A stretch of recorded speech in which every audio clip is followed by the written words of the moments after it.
You felt it, even if you've never had a word for it.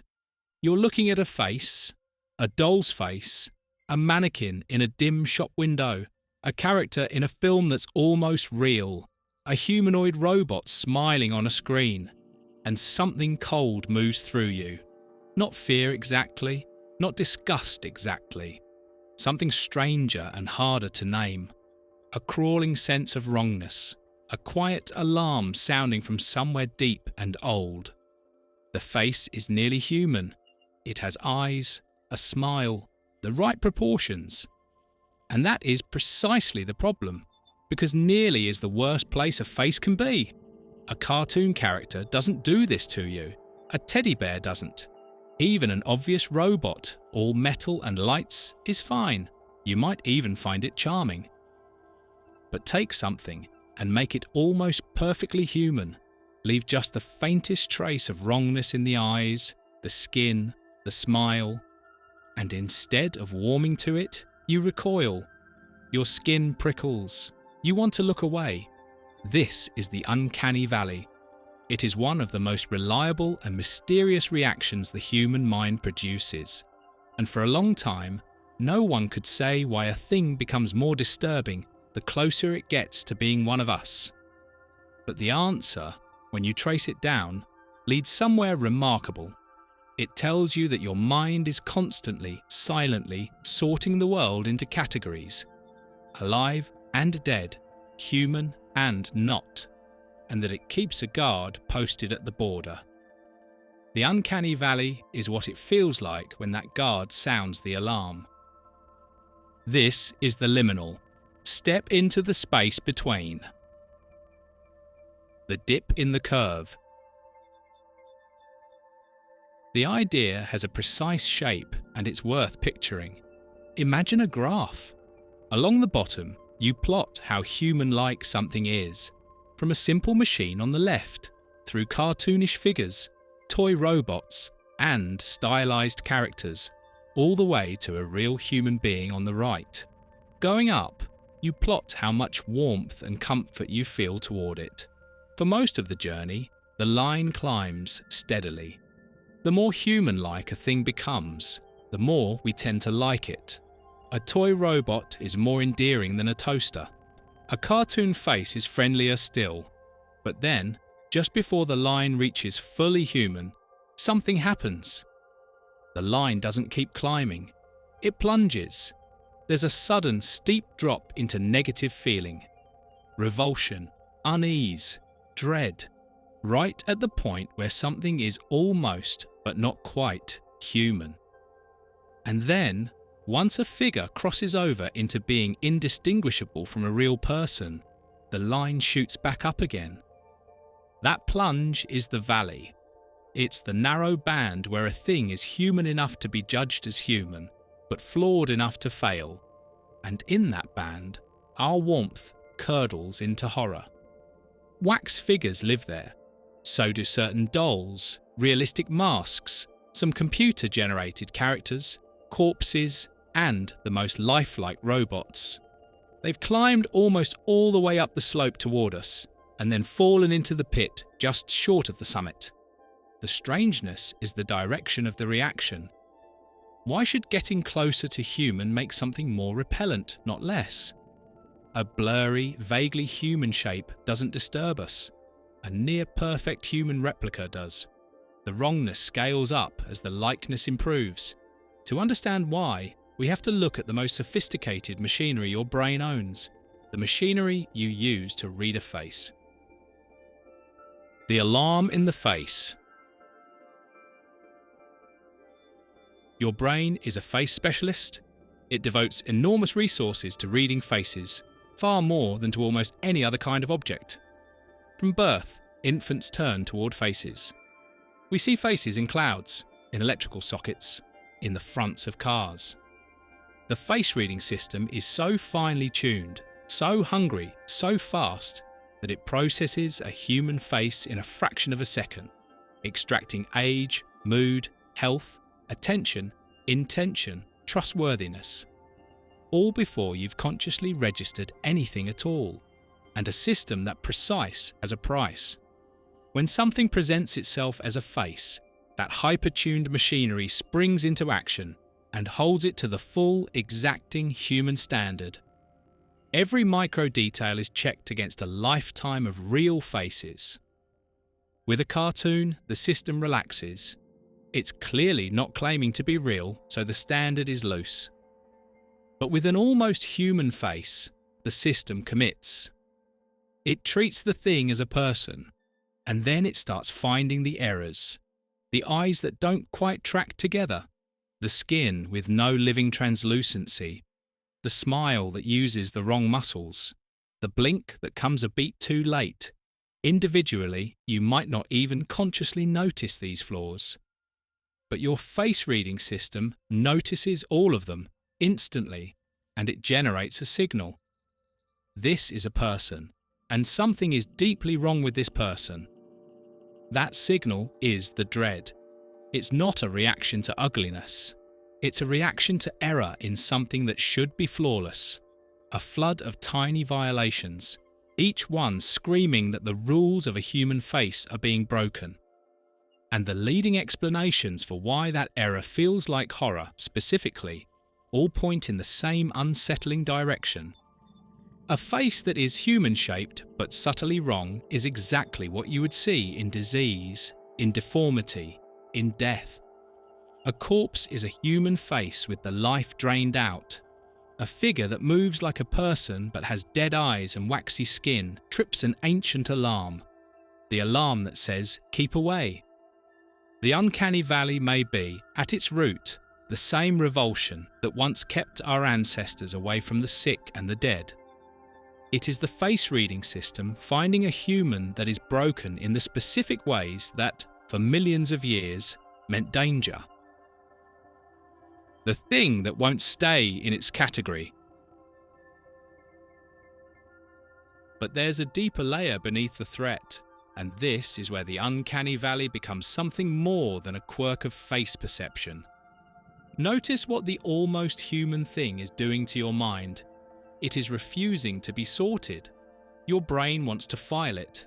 Is this a person or an object? Is it alive or not? These categories feel absolute to us.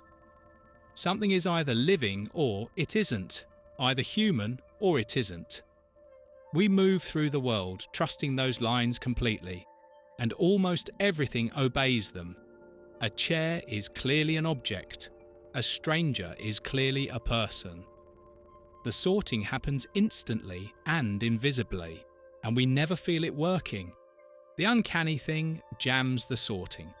It presents enough humanity to trigger the person alive category, and enough wrongness to trigger the object not alive category at the same time. It belongs to both and neither, and the mind cannot tolerate that. The dread you feel in the uncanny valley is, in large part, the distress of a category that won't resolve, the vertigo of looking at something your mind insists must be one thing or the other, while it stubbornly remains both. This is the same lesson this channel keeps arriving at, wearing a new mask. We've seen that your mind constructs your reality, builds your sense of familiarity, edits your life into scenes. Now we see that it also sorts. That beneath your seamless experience runs a constant, invisible filing system dividing the world into clean categories.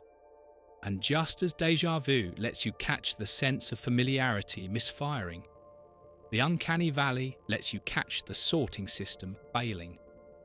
The almost human face is a glitch in the filing, a thing that lands in the gap between two folders and sets off every alarm in the building. The horror, in other words, isn't really about the face, it's about the boundary. The uncanny thing lives on the line between alive and dead, human and not. And we have always been afraid of whatever lives on that line. The oldest fear in a new costume. Because this fear is not new, we've simply given it a new face. Look at the things that have haunted human imagination across every culture and century, and you find the uncanny valley everywhere. long before anyone drew the graph. The corpse that rises and walks, the revenant, the undead, a body that should be safely in the category of dead, but moves like the living. The doll that seems to watch you, that might be alive when you're not looking. The mask that wears a human face but hides something else behind it. The changeling, the thing that took a human shape but isn't human underneath. The wax figure, the automaton, the puppet that's a little too convincing. Every one of these is a being caught on the boundary between living and dead, between human and other.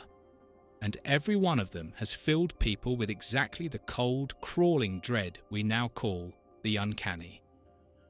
Our ancestors didn't have base perception research, but they knew with total certainty that the most frightening monster is not the one that looks nothing like us. It's the one that looks almost like us.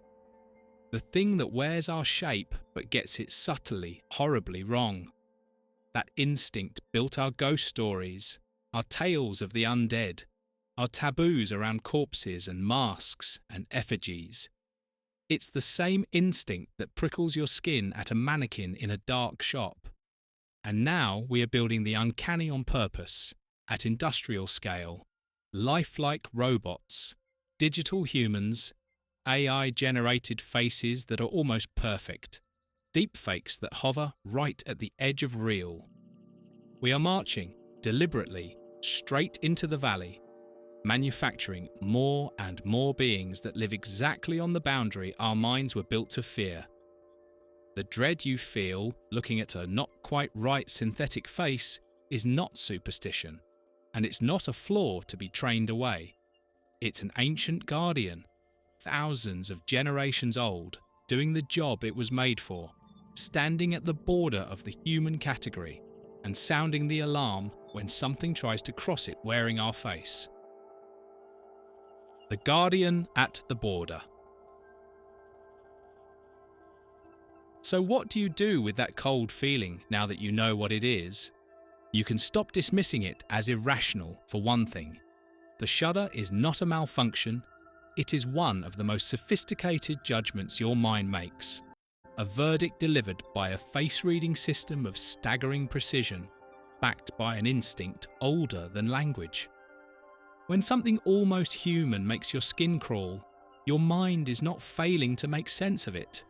Your mind is making perfect sense of it and telling you, in the only language it has, that this thing is sitting on a boundary that should not be crossed.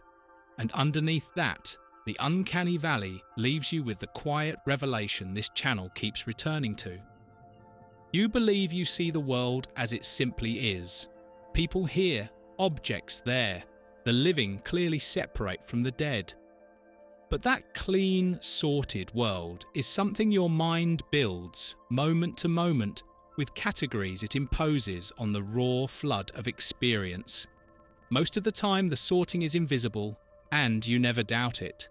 And then a wax figure, or a too-perfect robot, or a face in a dream lands in the gap between the folders. And for a moment you feel the whole filing system strain, and you glimpse the truth that the categories were never out there in the world at all. They were always in you. The almost human face is just one more threshold, one more place where the smooth surface of reality splits, and something steps halfway through.